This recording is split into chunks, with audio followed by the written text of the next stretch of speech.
This morning we're going to sow some celeriac, which is a great alternative to celery. Celery itself can be quite difficult to grow, whereas celeriac is much more reliable, and you know, it's essentially you create a big bulb in the ground, and that's what you eat rather than the leaves coming out of it.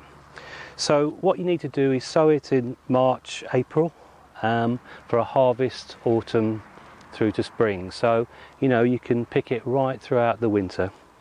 Different ways of starting them off, but you know, it's probably best usually to sow them first in a tray or a pot.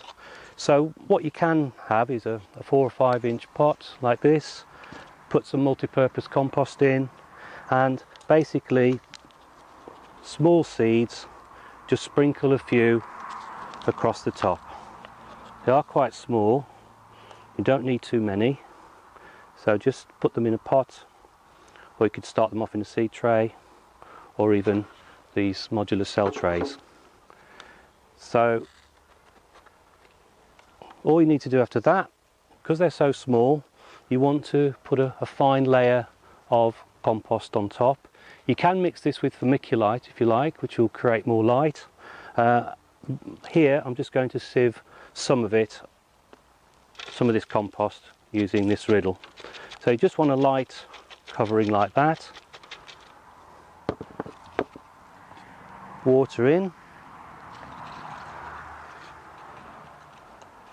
Okay, and after that you really need to keep it, you know, sort of room temperature, about 65 degrees, for it to germinate. Okay. Once the seedlings start to develop, you can then move them on to individual pots, and then you'd want to be planting them out in May.